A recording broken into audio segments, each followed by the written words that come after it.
Alors, bonjour tout le monde, bienvenue à une très belle entrevue. Aujourd'hui, j'ai le plaisir de vous partager justement une personne que je connais, que j'ai connue ici au Québec et qui est pour moi, en tout cas, une amie. Alors, je vous présente tout de suite Cindy Taze. Alors, bonjour Euh, Cindy.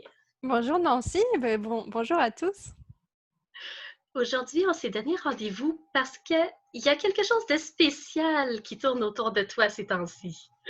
Mhm. Est-ce que tu pourrais nous en parler un petit peu? Pourquoi on s'est donné rendez-vous? Je vais vous le montrer. Donc, il y a mon livre qui est sorti en fait en février de cette année.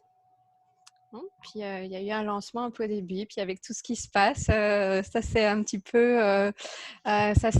tassé. Mais donc, voilà, là, je voulais prévenir tout le monde qu'il était de nouveau disponible et que vous pouvez le retrouver. Alors, écrire un livre, c'est souvent quelque chose qui intéresse les gens. Quand on parle d'être écrivain ou d'avoir un rêve d'écrire un livre, ça revient souvent. Qu'est-ce qui t'a attiré ou qui t'a convaincu d'écrire un livre? Ça faisait plusieurs années que j'y pensais en fait. Et au départ, je voulais écrire un livre très professionnel. Donc, au départ, je pensais plus, comme je travaillais beaucoup sur les apprentissages et tous ces outils-là, faire un livre sur l'apprentissage. Mais ça venait jamais. Et puis, il y a tout le monde qui me disait, il faut que tu écrives un livre, il faut que tu écrives un livre. Je disais, oui, mais développement personnel, il y a déjà plein de livres. Qu'est-ce que je vais apporter de nouveau? Je ne sais pas quoi écrire. Et puis, mais j'avais cette envie et j'avais noté quelque part dans mes objectifs que j'allais écrire un livre. Et justement, quand j'étais au Québec, j'étais à un moment faire une petite formation. C'était une formation de Mark Fisher sur l'écriture de livres. Et donc, à cette formation-là, je me dis, waouh, mais c'est pas un livre professionnel que je dois écrire. En fait, ce que je dois écrire, c'est l'histoire de ma vie. Et donc, c'est comme ça que j'ai commencé à écrire ce livre-là. Et alors, en 2019, je me suis dit, mais non, je me mets vraiment l'objectif d'écrire le livre cette année. Alors, pas forcément de le publier, mais j'avais vraiment écrit que pour le 31 décembre, voilà, il fallait que j'avais terminé l'écriture de mon livre. Et donc, du coup, voilà, ça m'a poussé un petit peu parce que c'est un projet que j'avais depuis des années. Et puis, je commençais, j'arrêtais, je commençais, j'arrêtais. Et donc là, quand je suis partie sur ce sujet-là, voilà, c'est parti tout seul. Et donc, j'ai terminé avant décembre 2019. Toutes mes félicitations parce que je remarque que le livre a quand même une belle épaisseur aussi. Oui, il a, je ne sais même pas moi-même, je crois que j'avais fait plus ou moins un peu plus de 200 pages. Ouais. Wow! Alors, tu as ouvert ton cœur et tu as osé écrire sur ta vie. Ouais. Ouais, c'est vraiment quelque chose de très personnel que j'ai écrit. Il y a plusieurs personnes qui m'ont dit ça justement. Au départ, moi, voilà, j'ai écrit comme ça, donc j'avais la vague idée que j'allais peut-être le publier. C'était pas encore tout à fait sûr. Et puis, je me suis prise au jeu, donc j'ai continué à écrire. Et finalement, après, je me suis dit, oui, ça donne bien. C'est quelque chose que j'ai envie de partager. Et puis, il y a vraiment un message derrière que j'ai envie de partager. Mais je t'avoue que alors, il est fait en auto-édition, donc je me suis auto-éditée sur Amazon, mais quand j'ai appuyé sur le bouton pour l'envoyer, là, j'étais quand même un peu... Il y a plein de gens qui vont lire ma vie, c'est un peu bizarre. Donc, ouais, là, ça m'a quand même demandé une bonne dose de confiance. Et puis, c'est sûr qu'après, dans les retours que j'ai eu, des personnes qui m'ont dit, mais j'ai vraiment été très touchée parce que c'est vraiment très personnel ce que tu racontes, quoi. Tu es vraiment très authentique dans ce livre. Et je pense que c'est ça que je voulais aussi parce que mon job aussi, c'est de permettre aux personnes d'être elles-mêmes. Donc, je voulais aussi leur montrer que je pouvais le faire. Mais c'est vrai que quand on te connaît aussi un petit peu plus, qu'on s'approche de ton environnement à toi, ton univers, tu es une personne authentique, tu n'es pas quelqu'un qui va croire ou qui faire croire quelque chose à quelqu'un, c'est toi. Quand on te connaît, tu es toute toi. C'est ce que j'essaye un maximum, en tout cas. Oui, c'est bien l'authenticité parce que de plus en plus, on a besoin de se retourner vers ça aussi. Ouais. Et de par tout ce qu'on a vécu avec le coronavirus, c'est de revenir à soi, de se reposer des questions. Alors, tu as vécu le processus juste avant. Oui, et j'ai revécu le processus pendant. Et puis, ben, ça me donne vraiment une force pour accompagner aussi les personnes dans ce processus-là. Parce que c'est sûr que moi, je l'ai fait en écrivant mon livre, mais c'est comme si depuis fin de l'année 2019, je me sentais déjà comme un petit peu en hibernation. Et donc, j'avais pas envie de lancer trop d'autres projets. Je voulais vraiment beaucoup rester chez moi, réfléchir à mes formations, à la communication sur mon site internet. Je sentais que j'avais besoin de réaligner tout le temps. Et en fait, après est arrivé le confinement et je voulais encore réaligner. Et vraiment, j'étais tout le temps là-dedans. Et ben, toutes les personnes qui venaient chez moi en coaching, elles me disaient je suis perdue, je cherche ma mission, j'ai envie de me réaligner. Donc, j'ai dit, OK, voilà, c'est ça qui se passe en ce moment, en fait. Oui, alors tu as vécu, tu as ressenti, tu as intégré tout ça finalement. Oui. Et ça m'amène vers une question que peut-être plusieurs personnes se posent en écoutant justement cette entrevue. C'est que quand on veut faire une action, souvent on a l'impulsion de vouloir aller vers quelque chose. Et là, tout d'un coup, oh, on retient nos chevaux parce que là, il y a le regard des autres. Alors, comment tu as conjugué avec cette question-là? Parce que je pense que ça t'a aussi un peu touché. Oui, bah, je pense que voilà, on va pas se mentir, ça touche tout le monde. Et donc, c'est sûr que je me suis posé la question, bah, quand on écrit un livre, c'est de se dire, bah, d'abord, est-ce qu'il va être lu, est-ce qu'il va plaire, est-ce qu'il va pas plaire, qu'est-ce que les gens vont penser. Mais en même temps, bon, je sais pas si c'est tout mon travail de développement personnel, si c'est la quarantaine ou si j'ai vécu, fait ça, mais je m'inquiète beaucoup moins du regard des autres ces derniers temps. Donc, je me dis, bah, finalement, que ça plaise pas, moi, j'ai le goût de le publier, je le fais en fait. Donc, c'est vraiment aussi d'oser. Et puis, ben, c'est sûr que avec ce qui s'est passé dans ma vie et les différentes difficultés, je dirais, ben, ça ramène à l'essentiel. Et puis là, ben, quand on est vraiment dans l'essentiel, en fait, ben, le regard des autres, c'est vraiment pas important du tout. Et donc, à ce moment-là, ben, on peut commencer ben, à se permettre plus de choses. Donc, c'est vraiment ça, c'est pouvoir rentrer à l'intérieur de soi et se dire, ben, finalement, qu'est-ce qui est vraiment important dans ma vie à moi? Qu'est-ce qui est vraiment essentiel? Et puis, ben, à partir du moment où je peux déterminer ça, ben, finalement, ben, ce que les autres en pensent, c'est leur affaire, en fait. Et donc voilà. Alors, c'est une très belle clé que tu viens tout juste de nous offrir, c'est d'aller vers notre essentiel, aller vers notre important et cibler vraiment ce qui est le plus pertinent. Ouais. Et une autre chose aussi, tantôt tu l'as un petit peu mentionné, juste avant de cliquer sur le bouton d'auto-édition, tu m'as dit, ça m'a pris une dose de confiance. Ouais. Alors, comment tu as fait pour aller chercher de la confiance comme ça et oser peser? Mais moi, j'ai toujours comme définition de la confiance de oser malgré la peur. Et donc, ben, c'est ça, quand je suis face à une peur, je me dis, ben, ok, finalement, c'est juste un message. Qu'est-ce qu'elle veut me dire? Bah là, c'est peut-être, bah oui, elle veut que je sois en sécurité. Peut-être que bah, il y avait cette chose, bah oui, bah, j'ai envie, comme tout le monde, d'être aimé, de plaire, et donc du coup, bah, si ça plaît pas, mais finalement, c'est ça, c'est de prendre conscience de toutes ces choses-là et de se dire, mais c'est pas réel, c'est juste une peur. Et donc, ben c'est OK, elle peut être là, je l'accueille, c'est correct, mais j'y vais, je dépasse quand même ça. Donc, moi, c'est un peu comme ça que je fonctionne. Et puis là, comme ça faisait partie de mes objectifs, j'étais vraiment déterminée, en fait.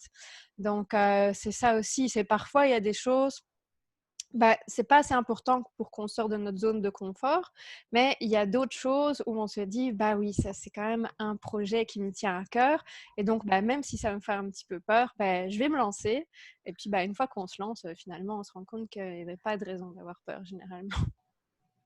Hmm, très intéressant. Donc, ça mène de front directement. Tout le monde vit des peurs et beaucoup reculent, beaucoup restent assis parce que justement, ils se disent, mais qu'est-ce qui va arriver si j'osais me lever, si Mm. j'avançais d'un pas? Et tu me dis, mais c'est pas réel. Non. allez-y, essayez. Ouais, oui, dans la plupart des cas, c'est vraiment pas réel. Hmm. Alors, on va commencer à plonger un petit peu plus au cœur du sujet. Alors, ce qui nous amène, bien entendu, c'est ton livre. Alors, comment tu as choisi le titre? Ah, ça, c'est intéressant. En fait, j'ai écrit tout le livre sans avoir aucune idée du titre. Et donc, j'étais là avec il me faut un titre, il me faut un titre. Donc, j'essayais de demander à plus grand d'être en méditation et de me dire, voilà, il faut quelque chose qui arrive. Et il y a un moment, je regarde un film, puis dans ce film-là, il y a tout le temps le mot écoute qui revient. Puis j'ouvre ma boîte mail, il y a encore le mot écoute. Et puis, voilà, j'entends un peu partout, je me dis, ben, c'est sûr que le mot écoute, il doit faire partie de mon livre. Et puis, ben, finalement, dans le livre, ce que j'explique, c'est d'être à l'écoute des signes que la vie nous envoie. Et donc, je parle de ça avec Xavier dans la voiture et je lui dis, il faut vraiment qu'il y ait le mot écoute dans mon livre, c'est vraiment ça que je sens. Et donc, on dit un petit peu les idées et puis il vient avec écoute, la vie me parle. Puis je dis, oui, ok. Mais moi, je vais juste changer une chose, c'est écoute, la vie te parle parce que je trouvais que c'était... Non, c'était la vie nous parle qu'il y avait d'abord. Et Hmm. donc, je trouvais que c'était plus impactant, en fait, de parler directement à la personne, même si, oui, la vie, elle me parle aussi, mais ça, on l'a compris en lisant le livre. Donc, je voulais aussi, en fait, attirer l'attention des personnes parce que ce livre, il ne fait pas que raconter mon histoire. En fait, dans ce livre, je pose aussi des questions au lecteur qui font que lui-même, il peut aller chercher le sens de sa propre vie. Donc voilà, je voulais en fait interpeller depuis le début en ayant le tu aussi quelque part dans le titre. Et alors, une autre anecdote par rapport à ça, c'est que j'en avais pas la moindre idée, mais que ce titre-là existait déjà. Et donc, un jour, je fais des recherches et puis ben, je vois en fait qu'il y a déjà un livre écrit avec ça, mais ce livre n'est plus vendu en fait. Et donc, j'ai contacté l'auteur et puis ben, ça a été très intéressant parce qu'on a commencé à discuter ensemble. Puis ben, voilà, on reste en contact pour le moment. C'est une très belle personne. Puis elle, ben, elle a un peu changé le titre de son livre maintenant. Donc, c'est pour ça qu'elle ne vend plus l'ancien. Donc finalement, ben, on n'est plus en concurrence, mais c'était comme si on était sur la même longueur d'onde à un moment donné, en fait. Alors, c'est exactement ce qu'on parlait en début d'entrevue. On disait que tu es une personne authentique et c'est justement ce que tu as démontré en expliquant, mais oui, je sais que quelqu'un d'autre avait ce titre-là et tu as fait des démarches Mm. justement pour être authentique, pour être véridique avec la personne aussi. Tu as vraiment euh, été frangé d'un bout à l'autre. Ouais. Oui, moi je sentais vraiment, quand je l'ai vu, ben, ça m'a un petit peu dérangée en disant, d'abord, c'était ah, mais zut, moi je voulais être originale, puis ça existe déjà. Et après, c'était oh oui, mais je veux pas qu'il y ait un problème avec cette personne-là, qu'elle le découvre un jour, puis qu'elle se sente pas bien. Et donc, voilà, moi je me suis dit, je vais lui écrire. Et c'est sûr qu'au début, je sentais que c'était un petit peu difficile, mais après, vu qu'elle a vu mon authenticité, elle a compris que finalement, je l'avais pas du tout recopié, et puis qu'on parlait pas de la même chose dans nos livres et que bah, c'était juste une synchronicité en fait. Et donc, c'est plutôt une amitié qui a commencé grâce à ça. Et c'est là où on se dit, quand on fait, j'aime bien l'expression des Français, faire une boulette, faire une gaffe ou s'apercevoir qu'on s'est mis les pieds dans les plats, tu sais, de prendre la carte de l'authenticité jusqu'où ça peut nous mener. Une franche amitié Mm. est en train de naître entre vous deux. C'est magnifique et vous étiez peut-être pas destiné à vous parler, en tout cas, pas avant l'écriture du livre au moins. Non, mais je pense que tout a un sens. Donc, enfin, c'est aussi ce que j'explique dans le livre. Et donc, du coup, toutes ces petites choses-là, bah, elles sont là quelque part pour qu'on apprenne quelque chose. Elles sont là pour une raison. Et donc voilà, c'est que ça devait se faire de cette façon parce que c'est très étrange parce qu'en fait, j'avais fait des recherches sur ce titre avant et j'avais absolument rien vu. Et à partir du moment où il était publié, là, je vais sur Amazon Canada et oh, donc, c'était vraiment très étrange. Et en plus, la personne, elle est même pas au Canada, elle est en Suisse. Alors, pourquoi OK! je l'ai retrouvée là? C'était vraiment étrange.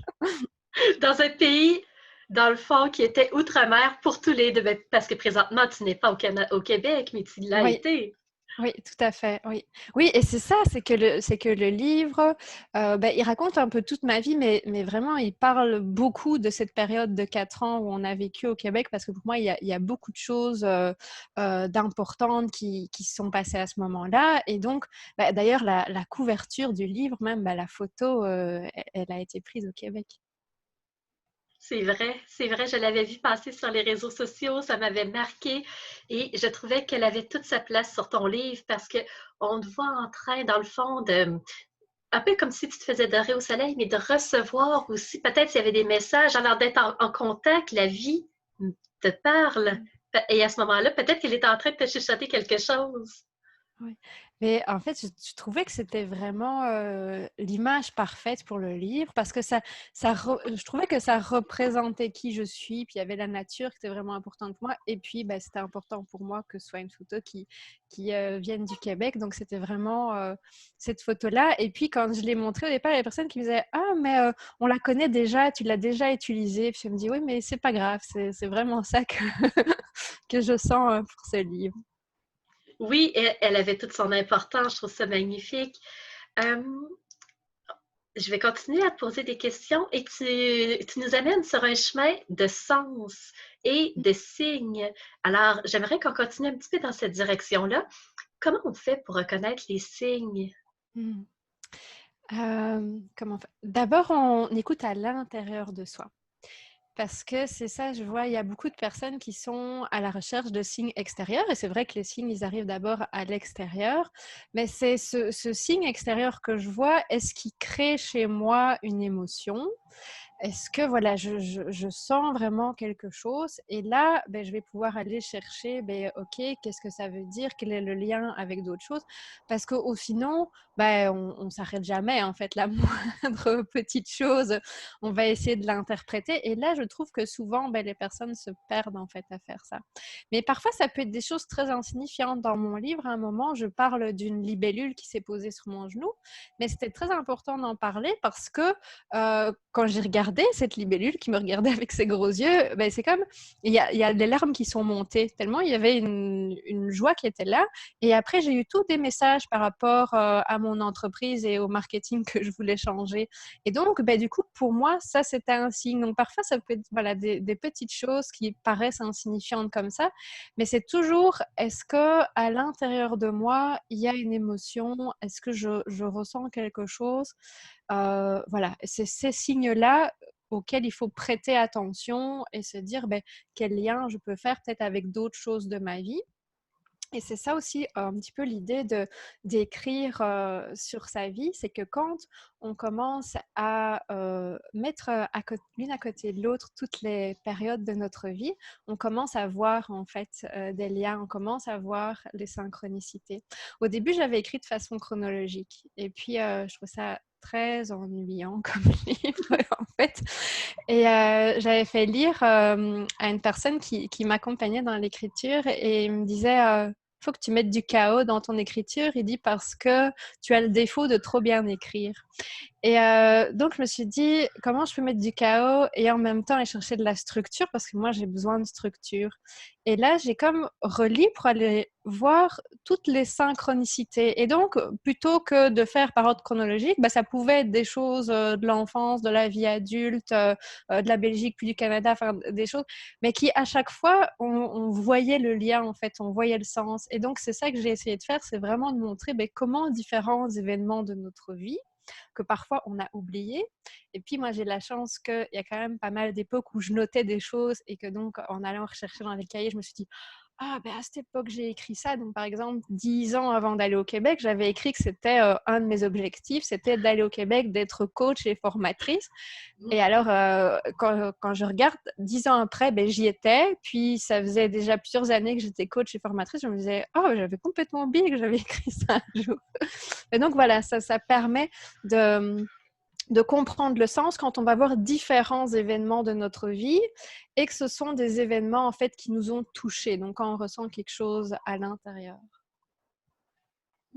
Alors, si on va un petit peu plus profondément, parce que toutes les deux, on aime beaucoup le mot du sens, la recherche de sens, trouver le sens.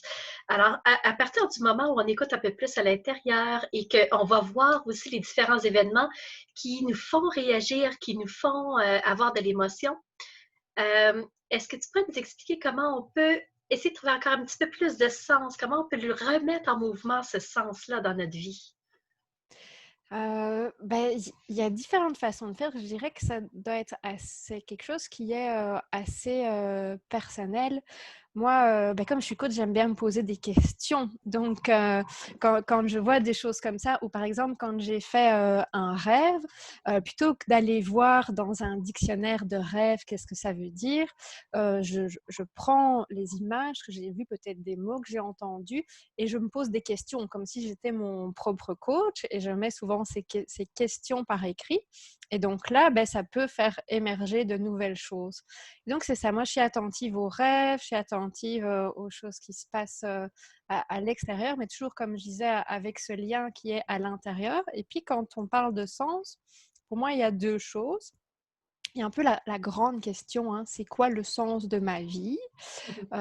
Ou même, il y a même encore plus grand, il y a c'est quoi le sens de la vie en règle générale, à qui j'ai toujours qu'on ne peut pas y répondre en fait à ça. On peut juste avoir des croyances sur ça, mais on ne peut pas y répondre. Mais par contre, quel est le sens de ma vie? Ça, c'est quelque chose que je peux choisir. Et donc, c'est comme, il y a des personnes qui vont parler de la mission de vie. Voilà, trouver sa mission de vie ou vivre sa mission de vie, c'est quelque chose qu'à un moment donné, je peux choisir, je peux déterminer et puis je peux commencer à mettre en place. Donc, il y a de l'action à ce niveau-là. Mais ça reste quand même déjà très vaste. Il y a des personnes qui ont du mal avec ça. Alors, évidemment, on peut les accompagner, hein, mais c'est pas évident pour tout le monde. Alors, moi, ce que je dis aux personnes, c'est commencer par le sens des petites choses du quotidien.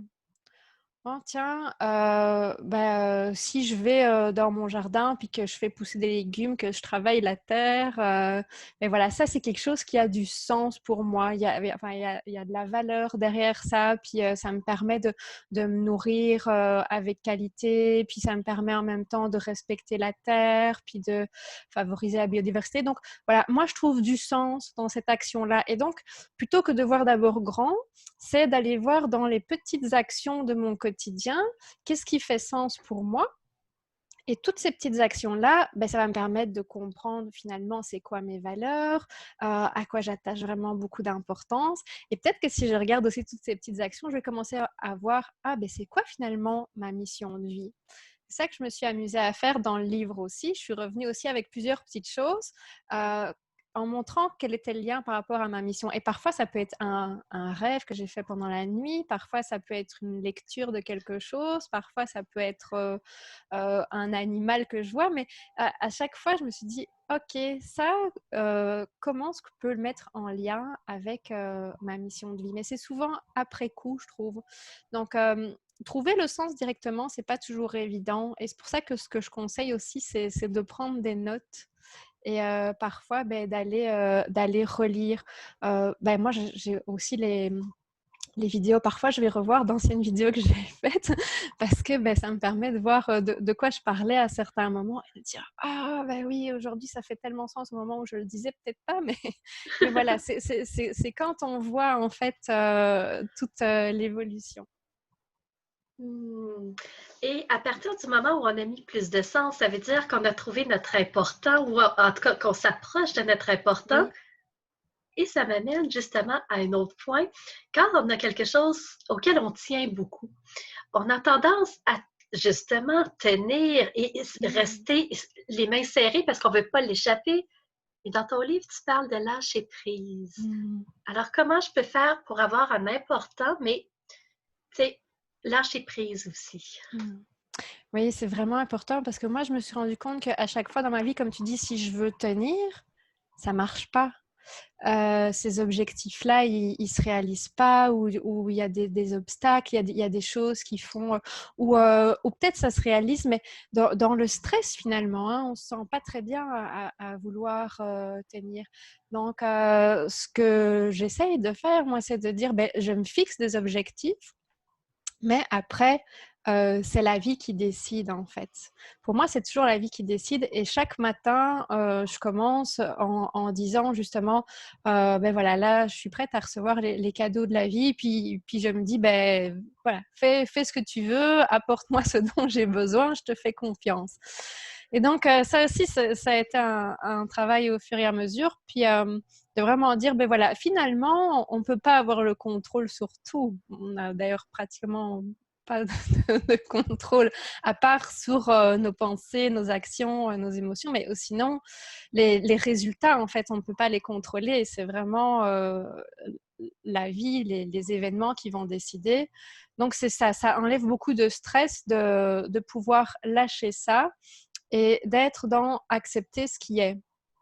Puis moi, il y a une phrase que j'aime bien, c'est tout est parfait. Et puis il y a, tu connais certainement François Lemay. François Lemay, voilà, qui a écrit un livre sur le sujet aussi. Mais moi, c'est une phrase que je disais déjà même avant qu'il sorte son livre parce que quand il y a quelque chose qui ne fonctionne pas, il y a quand même un apprentissage derrière.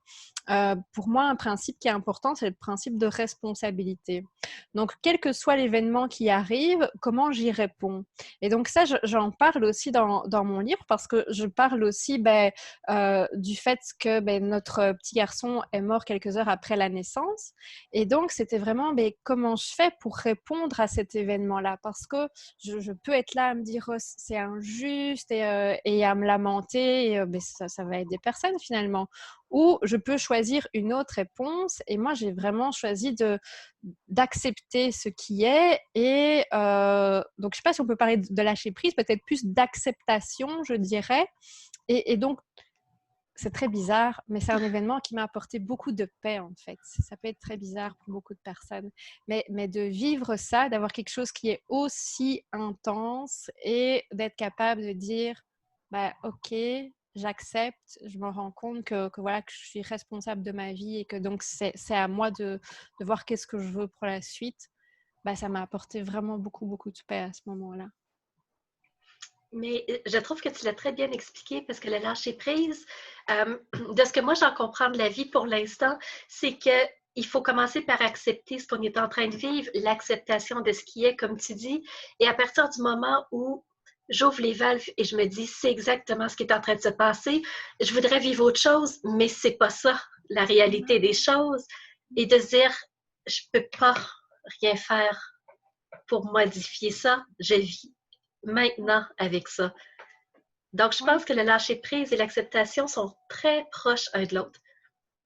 Oui, puis c'est comme revenir dans le présent, parce que quand tu dis je veux vivre autre chose, dès qu'on est dans je veux vivre autre chose, soit il faut que ce soit quelque chose qu'on ait la capacité de modifier et de passer tout de suite à l'action, alors on peut se sentir bien. Mais si c'est plus possible de rester avec je veux vivre autre chose, là, on se sent vraiment mal. Tandis que une fois qu'on est dans l'acceptation, l'étape d'après, c'est de se dire, OK, c'est quoi le cadeau qu'il y a derrière ça? Finalement, pourquoi c'est bien? Pourquoi c'est positif? Et moi, c'est toujours ça que j'essaye de faire, quel que soit en fait l'événement, parce que je suis persuadée, comme je dis que tout a un sens, et donc si tout a un sens, s'il y a quelque chose qui ne se passe pas comme je l'avais prévu au départ, c'est qu'il y a un cadeau derrière ou au minimum un apprentissage à faire. Et ça m'amène justement sur une des questions que je voulais te poser. Il y a des cadeaux qui sont tellement mal emballés. On dirait qu'ils ont pris un tissu sale pour emballer un magnifique cadeau. Mais tu sais, quand on ne voit pas justement que c'est un cadeau qui est emballé, est-ce que tu pourrais peut-être nous donner une piste ou une clé, quelque chose pour mieux l'accepter, mieux voir qu'il y a quelque chose de beau derrière? Mm. Moi, je dirais, c'est de commencer par rester en contact avec l'émotion, peut-être même qu'on dirait, entre guillemets, négative voilà, de l'événement difficile ou de pas avoir ce qu'on voulait. Parce qu'il y a trop de gens aussi qui veulent directement faire autre chose, se distraire ou aller vers ce qu'ils voulaient et ils n'ont pas pris le temps, en fait, d'accueillir les émotions qui sont là. et donc ils peuvent pas recevoir le message. Et donc, s'ils peuvent pas recevoir le message, ils peuvent pas recevoir le cadeau. Donc, une première chose, c'est de se dire, bah, si c'est de la tristesse, c'est OK, je suis triste, c'est correct. Mais plutôt que de me dire, ah, ben, je vais aller au cinéma avec des amis pour oublier, bah non, peut-être je reste là à fond dans ma tristesse, puis je reste avec elle pour lui montrer que je suis à son écoute et je me permets de rien faire. Et je me permets de rien faire autant de temps que j'en ai besoin. Et voilà, et de la laisser faire. Et puis finalement, il y a autre chose qui va émerger. Et donc, quand on est capable de rester au contact de ses émotions, ben là, on va recevoir des messages. Puis c'est aussi de se dire, ben, si j'ai cette émotion-là, quel est le besoin derrière qui n'est pas satisfait, quelle était l'intention positive. Donc, il faut quand même que je me questionne un petit peu, il faut que je joue à être mon propre coach parce que bah, sinon, ça va être difficile effectivement de voir le cadeau. Donc, c'est ça, c'est d'abord être en contact avec l'émotion, puis essayer de comprendre c'était quoi le message de cette émotion-là. Souvent, on va être trop dans le mental aussi. Et donc, si on se pose des questions avec notre mental, c'est pas évident parce que le mental, lui, il avait un objectif, donc il voulait autre chose. Donc, moi, je remarque que c'est quand je reviens dans le corps ou au moins dans les émotions que à ce moment-là, ben, il y a quelque chose qui va lâcher et ça va peut-être pas être très clair. Peut-être que c'est pas conscient dès le début le cadeau, mais on se dit, OK, ben voilà, je vais partir du principe qu'il y a quand même un apprentissage, qu'il y a quand même quelque chose de positif, et puis je vais voir dans les jours à venir. Et parfois, il y a un projet qui rate à un moment, mais c'est parce qu'on avait besoin d'autre chose après, mais peut-être qu'on va s'en rendre compte qu'un an, 10 ans plus tard. Mais de se dire toujours, bah, si ça se fait pas, c'est qu'il y a mieux. C'est qu'il y a mieux qui m'attend, ou autre chose en tout cas. Et aussi, quand c'est vraiment très difficile, c'est de se dire qui ça me permet de devenir. Parce que quand on a des épreuves, souvent c'est pour nous aider à grandir nous-mêmes, à nous accomplir nous-mêmes. Et donc c'est de se dire, ben, le cadeau, c'est peut-être juste moi qui suis en train de développer une qualité, qui suis en train de développer une force. Et donc c'est quoi? Qu'est-ce que ça me permet d'aller chercher à l'intérieur de moi? Alors, ce que j'entends, c'est que les cadeaux, tout comme les signes, sont quand même sur un chemin similaire parce que pour les deux, c'est de revenir à notre corps, c'est de revenir à nos sensations, à nos émotions. Donc, accepter ce que l'on vit et ressentir vraiment tout ce qui est là Mm. pour avancer aussi dans la direction qui est présentée, même si c'est pas le chemin qu'on voulait prendre au départ. On a beaucoup d'informations qui arrivent de l'extérieur et on a beaucoup d'informations dans notre mental. Et notre mental, il est très utile en fait pour trier, analyser, ramener de la logique. Moi, j'ai pas de problème avec ça. Mais quand on veut savoir si on est sur le chemin juste ou quand on veut justement aller vers notre prochaine évolution, pour moi, c'est vraiment à l'intérieur que ça se passe. Là, c'est pas dans les informations de l'extérieur ou dans l'histoire que mon mental est en train de se raconter. Et je me permets une question supplémentaire que je n'avais pas notée encore. Euh, on dit qu'en développement personnel, on a toutes les clés en soi. Certaines personnes sont réfractaires à ça parce que c'est de le comprendre. Qu'est-ce que ça veut dire? Alors, selon toi, qu'est-ce que ça veut dire avoir toutes les clés en soi? Mais moi, j'interprète ça comme on a tous une partie divine en nous, donc qu'on peut appeler l'âme ou notre être profond. Enfin voilà, je vais pas aller faire la différence en toutes ces choses-là, mais il y a quelque chose vraiment à l'intérieur de nous qui est relié pour moi à plus grand et qui donc a toutes les informations, qui a déjà toutes les connaissances à l'intérieur. Et donc, c'est pour ça que c'est pas dans mon mental que je dois aller le chercher, en fait, parce que là, c'est simplement les connaissances que j'ai accumulées en apprenant des choses ou avec les expériences de la vie. Ou il y a autre chose, en fait, auquel je peux me connecter et où je peux percevoir des réponses. Mais ça me demande en fait de faire le calme, de revenir au présent et de faire le vide. Moi, j'ai eu plusieurs... je suis beaucoup dans le mental, moi, donc je peux en parler. Mais j'ai eu plusieurs expériences où, justement, ben, il n'y avait rien à faire pendant plusieurs jours que juste être, parce que j'ai fait au Québec ce qu'on appelle des quêtes de vision en nature. Donc, quand vous êtes 4 jours, 4 nuits en nature avec absolument rien autour de vous, à part, voilà, à part les arbres, et puis rien comme information qui peut venir de l'extérieur et personne, ben là, il n'y a pas d'autre moyen que de revenir à l'intérieur de soi, en fait. Et là, on se rend compte que, oh, wow, il y a plein d'idées, plein de choses, plein de réponses, en fait, qui viennent. Et donc, quand on dit que les clés sont en nous, ce que je remarque, c'est qu'en règle générale, les personnes, elles savent très bien ce qu'elles veulent, elles savent où elles veulent aller. Moi, j'ai des personnes, elles viennent en coaching, elles me disent, je suis perdue. Mais en fait, elles ne sont pas perdues, elles savent ce qu'elles veulent, mais c'est juste qu'il y a comme plein de petits parasites qu'elles sont venues mettre par au-dessus, et qui fait que ben, elles n'osent pas. Et donc, une fois qu'on enlève tous ces petits parasites, ben, et qu'on peut vraiment aller voir ce qu'il y a au plus profond, ben, finalement, la réponse, on l'a. On sait ce qu'on veut faire. Alors, c'est vraiment de suivre le chemin et d'aller voir vraiment quelque part où on n'est pas habitué d'aller pour Mm. connecter vraiment à qu'est-ce qui est vraiment essentiel. On revient encore à quel est mon Ouais, important. ouais, ouais. C'est ça. En fait, si on peut juste revenir à l'essentiel, tout est fait. Et d'ailleurs, on le voit quand on regarde des personnes qui vivent encore de cette façon-là. Hein, tu sais, s'il y a des personnes qui vivent encore parfois dans la jungle avec vraiment ben, très simplement, donc je dois juste chercher de quoi manger. Et donc, voilà, comment je vais faire ma journée, c'est ben, comment je vais manger, comment je vais m'habiller. Puis c'est des choses très, très simples. Elles sont dans l'essentiel. Ces personnes-là, elles n'ont pas besoin de développement personnel, en fait. Et souvent, elles ont encore leur reliance avec plus grand, elles ont une spiritualité.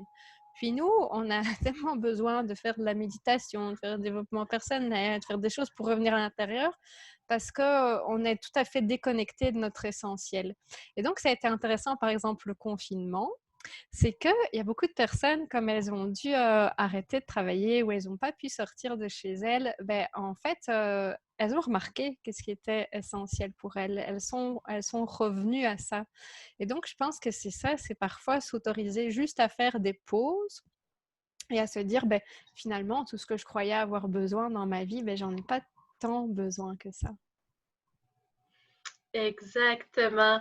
Et c'est ce qui m'amène à mon avant-dernière question. On parle de 2020, de ce qui s'est passé cette année. On a encore les deux pieds dedans. Et c'est une année qui, à mon sens, est pour revenir à soi, revenir à qui on est, notre essentiel. Donc, c'est des questions plus primaire, je dirais. Alors, comment on peut retrouver notre identité? Est-ce que tu aurais peut-être, encore une fois, une direction à nous suggérer ou des, des pistes? Ben, moi, j'utilise plein de choses différentes en fait avec mes clients. Donc, c'est d'abord d'aller voir où est-ce que vous avez de la joie. Parce que souvent, quand on a de la joie, là, ça veut dire ben, qu'on est quelque part sur notre bon chemin à nous. Donc, d'abord, de peut-être faire un peu la liste de ben, c'est quoi toutes les activités dans lesquelles vous avez de la joie, parce que ça va vraiment ben, permettre d'aller voir ce qui est important pour nous. Puis, pour aller un peu plus en profondeur, parfois, j'utilise l'exercice de l'ikigai, qui est la raison d'être, hein, qui permet vraiment d'aller faire le lien entre ben, ce que la personne aime faire, ce qu'elle sait faire, ce dont le monde a besoin, et puis aussi ce pourquoi elle est payée. Et donc, parce qu'on a aussi tous une envie de contribuer. Et donc, souvent, c'est ça, c'est de voir aussi, ben, tiens, comment j'aime aider les autres, comment j'aime contribuer au monde, qu'est-ce que j'ai envie d'apporter. Et donc, en se posant ces questions-là, on va aussi savoir un peu plus ce qui est essentiel, savoir un peu plus quelles sont nos valeurs. Parfois, il y a des personnes, elles savent très facilement c'est quoi leurs valeurs. Puis, ben, pour d'autres personnes, ça pourrait être simplement de se dire, qu'est-ce qui est vraiment important dans ma vie? Tiens, c'est ma c'est ma famille, par exemple. Ah ben ok, est-ce que la famille, ce serait pas une valeur? Puis d'aller voir comme ça par rapport aux choses qui nous semblent importantes, par rapport aux choses qu'on aime, mais surtout, est-ce qu'il y a de la joie derrière ça? Parce que je pense que c'est vraiment ça une clé. Puis, ben, moi, je l'ai compris aussi en écrivant le livre, c'est qu'en écrivant notre histoire, ça nous amène en fait ben, beaucoup d'informations sur justement qui on est, sur le sens et sur finalement qu'est-ce qui est essentiel. Hein. Une fois que j'ai tout écrit, ben, au final, qu'est-ce qui est vraiment important et qui je suis. Et je pense, voilà, moi, c'est passé par l'écriture, ça m'a reconfirmé des choses, ça m'a aidé de le faire de cette façon. Mais sinon, je commencerai par la joie. Qu'est-ce qui m'apporte de la joie? Très belle piste, très belle piste. Et une toute dernière question. Quand je lisais le descriptif de ton livre, tu parlais que quelqu'un qui va vraiment vivre le livre, qui va vraiment s'investir complètement, répondre aux questions pour trouver vraiment ce qui lui correspond, qui elle est, tout ça, c'est que la personne va passer de la vie, de la survie à la vie. Mhm. Et ça m'a marqué. Alors, je me dis, comment on peut être dans la vie au lieu d'être en survie? Mhm. Moi, j'aime bien dire vivre vivant.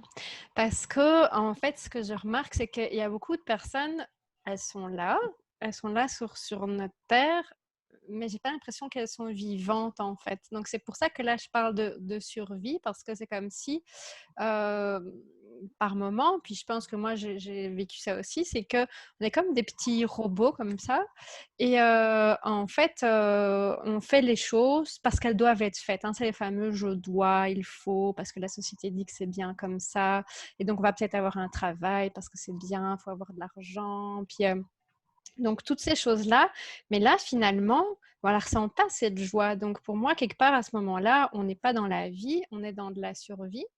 Mais si je peux vraiment me connecter au plus profond de moi, ben, qu'est-ce qui m'apporte de la joie et que je peux découvrir ben, finalement qui je suis et donc de quelle manière je peux contribuer au monde. Même si au départ, je ne sais peut-être pas encore comment je vais le faire, mais au moins si déjà ben, je peux prendre conscience de ça, qu'il y a autre chose que je peux apporter et puis qu'il y a des choses qui m'animent et que je commence à faire ces petites choses qui m'apportent de la joie, ben là, je vais commencer à être vivant. Là, je vais commencer à pouvoir vivre. Et donc, au fur et à mesure, je vais pouvoir mettre ma mission de vie en place. Et quand je parle de mission de vie, c'est pas forcément toujours relié au travail parce que c'est pas le cas pour tout le monde. Ça peut vraiment être dans n'importe quel domaine de la vie, mais c'est d'arriver à le déterminer. Qu'est-ce qui est vraiment important pour moi et qu'est-ce qui est important pour moi en ce moment. Et puis, ben, est-ce que je passe à l'action pour aller rechercher cette joie et ce qui est important? Parce que ça va être ça aussi. C'est bien de lire et de se rendre compte, mais voilà, après, faut y aller, quoi. Alors, ça m'amène à ma conclusion. Justement, quand on a fait le tour du livre, qu'on a vraiment répondu et que là, on a fait nos prises de conscience, c'est le temps d'y aller. Mais Mm. avant d'avoir lu le livre, il faut bien l'acheter à quelque part. Oui. Alors, où peut-on retrouver ton livre? Alors, il est un peu partout sur les sites Amazon. Donc, si vous êtes au Québec, amazon.ca. Puis, pour les personnes qui sont en Belgique, ben, là, il est dans une petite librairie qui s'appelle Libre à toi, qui se trouve à Rochefort. Et en fait, cette libraire, elle a aussi une boutique en ligne. Et donc, ça veut dire que même si on est plus loin en Belgique, qu'on ne sait pas se déplacer jusque-là, ben, elle peut nous le livrer. Donc voilà, le but c'est qu'il arrive dans quelques librairies. Il était un petit peu stoppé par le confinement, mais donc il reste disponible en fait sur Amazon depuis n'importe quel pays en fait. Et il est en deux. Donc il y a la version papier, le livre broché, et puis il y a aussi la version numérique. Donc ceux qui veulent l'avoir sur Kindle, c'est possible aussi. Excellent. Alors, je vais mettre justement les informations en dessous de la vidéo et les gens justement vont pouvoir avoir accès pour se procurer ton livre qui est d'une Ah, super. richesse, mais dans un langage humble et totalement accessible à tous. Oui, en fait, j'ai écrit un petit peu comme si c'était une conversation comme on a maintenant. Puis il y a même d'ailleurs des conversations parfois dans le livre. Voilà, je ne suis pas une grande écrivaine ou romancière, mais du coup, c'est très accessible parce que c'est vraiment de l'écriture parlée, en fait. Superbe. Alors, un grand merci à toi d'avoir pris le temps de nous expliquer, de nous raconter ce qui se trouve derrière le livre et derrière des mots aussi, des concepts qui sont clés et importants aussi. Ben, merci beaucoup à toi, en tout cas, pour cette entrevue. Ça a été un très beau moment. Encore une fois, très heureuse de t'avoir accueilli aujourd'hui, d'avoir pris du temps avec toi. Mais moi aussi, vraiment, ça m'a fait plaisir notre conversation. Puis ben voilà, j'espère qu'on en aura d'autres comme ça. Oui, et les gens qui vont lire le livre, je vous invite à écrire vos commentaires en dessous Oui, de la vidéo pour que Cindy sache ce que vous en pensez, comment vous avez trouvé le livre. tout à fait. Excellent. Alors, je te remercie énormément pour ton temps et merci à vous qui avez justement écouté cette vidéo jusqu'à la fin. Merci.